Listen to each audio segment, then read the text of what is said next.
नमस्कार, ये आकाशवाणी पटना है। अब आप संजीव कुमार वर्मा से प्रादेशिक समाचार सुनिए। प्रधानमंत्री जन आरोग्य योजना आयुष्मान भारत के आज 7 वर्ष पूरे हो गए हैं। सितंबर 2018 में रांची से शुरू की गई यह विश्व की सबसे बड़ी सरकारी वित्त पोषित स्वास्थ्य बीमा योजना है। इस योजना से देश की स्वास्थ्य सेवा में क्रांतिकारी बदलाव आया है। इससे 55 करोड़ से अधिक लोग लाभान्वित हुए हैं।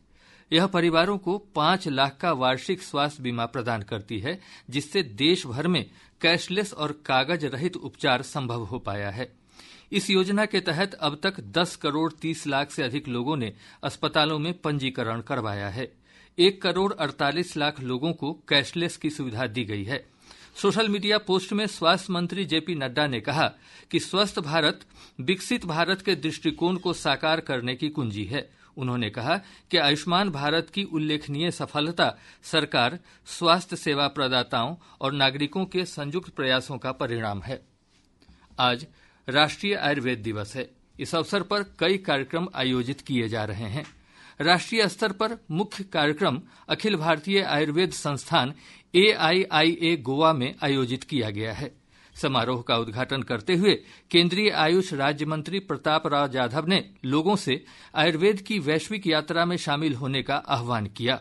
उन्होंने कहा कि आयुर्वेद चिकित्सा पद्धति आज विश्व पटल पर नई ऊंचाइयों को छू रही है। इधर राजधानी पटना में क्षेत्रीय आयुर्वेद संस्थान अनुसंधान परिषद में आयुर्वेद जन के लिए पृथ्वी के कल्याण के लिए विषय पर एक प्रेस वार्ता का आयोजन किया जाएगा। इस अवसर पर विभिन्न आयुर्वेद केंद्रों पर परामर्श शिविर भी आयोजित किए जा रहे हैं। प्रादेशिक समाचार आप आकाशवाणी पटना से सुन रहे हैं। राष्ट्रकवि रामधारी सिंह दिनकर की आज 117वीं जयंती है। आज ही के दिन 1908 में बेगूसराय के सिमरिया में उनका जन्म हुआ था। रश्मिरथी, कुरुक्षेत्र और परशुराम की प्रतीक्षा उनकी प्रमुख रचनाएं हैं। इस अवसर पर उनके पैतृक गांव दिनकर ग्राम सिमरिया धाम में श्रद्धांजलि सभा का आयोजन किया गया। इधर केंद्रीय गृह मंत्री अमित शाह ने राष्ट्रकवि को उनकी जयंती पर श्रद्धांजलि अर्पित की है। सोशल मीडिया पोस्ट पर एक पोस्ट में श्री शाह ने कहा कि दिनकर ने अपनी रचनाओं के माध्यम से राष्ट्रीय गौरव और सामाजिक चेतना को नई दिशा दी और स्वतंत्रता संग्राम से लेकर आपातकाल विरोधी आंदोलन तक देशवासियों को प्रेरित किया। शारदीय नवरात्र के दूसरे दिन आज मां दुर्गा के ब्रह्मचारिणी स्वरूप की पूजा अर्चना की जा रही है। मान्यता है कि मां के इस स्वरूप की पूजा करने से तप, त्याग, सदाचार और संयम में वृद्धि होती है। हमारे संवाददाताओं ने बताया है कि मंदिरों और शक्तिपीठों में सुबह से ही लोग पूजा अर्चना के लिए पहुंच रहे हैं। विभिन्न पूजा पंडालों में मां दुर्गा की प्रतिमा को अंतिम रूप दिया जा रहा है।